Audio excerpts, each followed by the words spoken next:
SDVG haqidagi 5 ta top savolga javob. SDVG nima va u qanday belgilar bilan namoyon bo'ladi?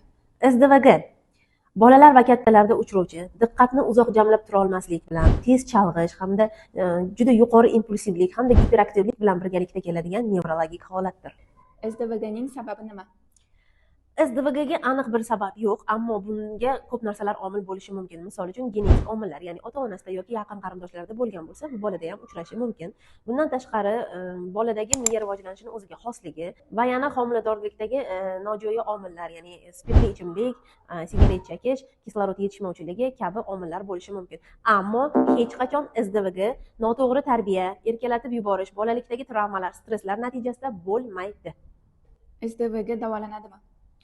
SDVG albatta yaxshi bo'ladi, ammo buning uchun o'ziga yarasha muolajalar talab qilinadi. Ya'ni birinchi atvorda neyropsixologlar bilan ishlash talab qilinadi. Bundan tashqari dori vositalari, ayniqsa juda ko'p ishlatiladigan atomoksitin dorisi qo'llaniladi SDVG da, hamda ota-onalar bilan to'g'ri ishlanish natijasida bola ham yaxshi o'zgarishlar bo'ladi va sport hamda tartibga solingan hayot tarzida SDVG ancha yaxshilanib boradi. SDVG ni davolamasa nima bo'ladi?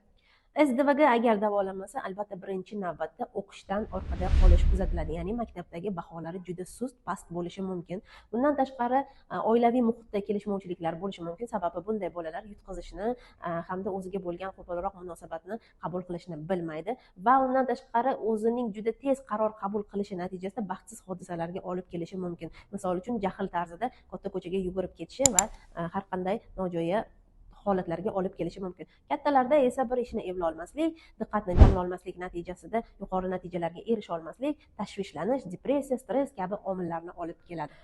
SDVG agar o'z vaqtida davolansa, o'z vaqtida aniqlansa, to'g'ri tashxis qo'yilib, to'g'ri muolajalar, to'g'ri hayot tarzi olib borilsa, bunday insonlar albatta katta yutuqlarga erishishi, sog'lom turmush tarzida bemalol sog'lom insonlar bilan birgalikda yashay olishi mumkin. Buning uchun esa sizlarga to'g'ri tashxis qo'yib berish, farzandingizni to'g'ri yo'lga yo'naltirish uchun albatta BMP klinikasi hamda mening jamoam sizlarga yordam beramiz. Barchangizni BMPda kutib qolaman.